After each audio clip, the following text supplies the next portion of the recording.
Welcome back to the Introduction to Excel for Pharmacy webcast series.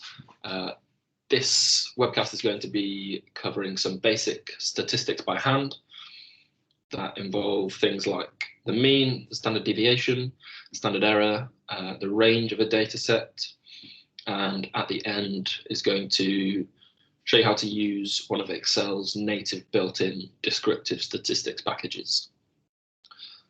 This webcast builds on what you've done before in terms of getting Excel to perform calculations by hand and using some of the formulae and functions that it has built in. So just very quickly, I'm going to go over some of the maths that's involved in this statistics cast, and then we'll get into handling some data within a data set. So the mean is often given the symbol mu, which is a little squiggly m, and is defined as the sum of all the values within a sample divided by the number of values within the sample. The big sigma on the top of that fraction just stands for sum of. Standard deviation is given the symbol lowercase sigma, and is calculated by the square root of the sum of all the values in a data set minus the mean squared, squaring just in case that term xi is smaller than the mean. It just returns a value back to a positive number, and that is all divided by the number of values within that population. And the standard error is the standard deviation divided by the square root of the number of values within a data set. So to do some statistics, we're going to have to load a data set. And for the sake of example, in this, I'm going to be doing all the statistics here on the heights of the patients in this list. So I'll give myself a little title, and I'm going to be calculating the mean, the standard deviation, the standard error, and the range. The reason I've left some gaps between standard error and range is because there isn't a function built into Excel to calculate the range. So we need to find out what the min and the maximum values are.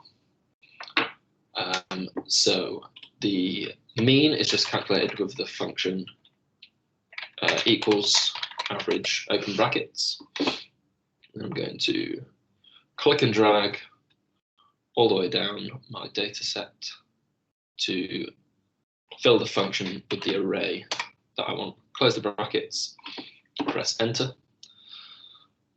Standard deviation has a built-in function as well. It's stdev.p, and the population is our entire data set, and that's what the P stands for. So we're telling Excel that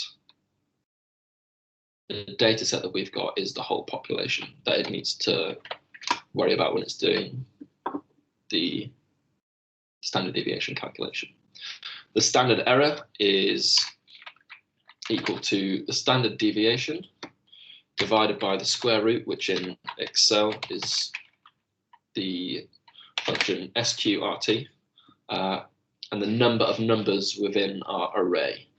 To figure that out, we're going to have to use the count function, and that just counts the number of cells that have a numerical value. And then we put our array into the function, and we close the brackets. One thing to note is Excel's quite particular, and it wants you to be very specific about where your brackets go.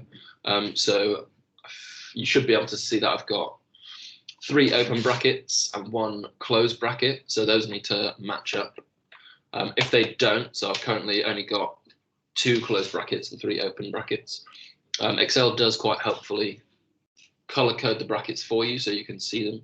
But if you have open and closed brackets that don't line up and you press enter, it will you'll get an error message pop up. Sometimes it says, I don't know what's going on, and you'll have to go back and check. But sometimes if you kind of miss one bracket, Excel puts them in for you, and it tells you what it's going to correct the formula to. In this case, this is correct, so we're just going to say yes. And it calculates the standard error for us. The min and max both have fairly easy functions. So min is just equals min, open brackets. And we again fill our array in the function. And just for the sake of ease, I'm going to copy that for the max. Max is just equals max, open bracket, for our array. And then the range is simply the maximum minus the minimum. These values that we've calculated are just a useful starting point for the kind of statistics you might want to do if you want to get a better feel for a data set or understand fundamentally kind of what it says, what mean values for any given input is.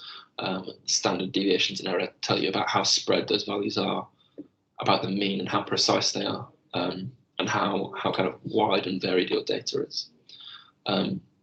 Excel does have a built-in statistics package that you can use. So if you go to the ribbon at the top and select data, and then data analysis, it pops you up with a list that's in alphabetical order.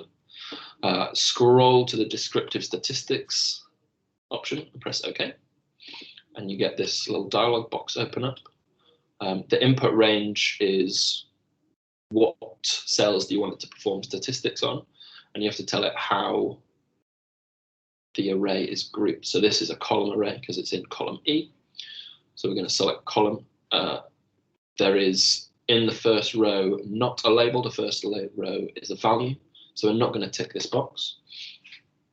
The output range can either be a new worksheet, so it will give you a whole new Excel window.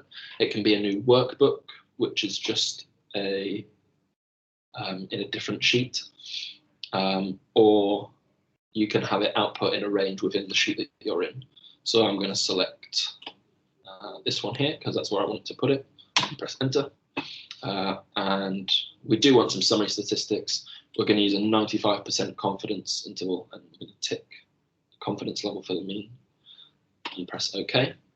And Excel will output us a list of its descriptive statistics. It also includes things like the median and the mode, the variance, the skewness, and these are all a little bit more in depth and involved. The skewness tells you how far away from the median is. So if they're really far apart, you have a data set that's distributed that doesn't look like a perfectly symmetrical T distribution or a normal distribution. And the variance just tells you kind of the spread of the data set. And down here, you've got your confidence limit that tells you if you can be confident at the 95% level whether a new point added to your data would fall into the data set. Sometimes these are really useful, sometimes they're not appropriate. And so if they're not appropriate, that's when you have to do a bit more problem solving and thinking and calculate some more things by hand. So that was just a quick little intro to some very basic statistics in Excel. Hopefully you found it useful. If there's anything in this you didn't understand, feel free to go back to the previous webcasts that will show you how to do most, if not all, of these things. Thanks for watching, and I'll see you in the next webcast.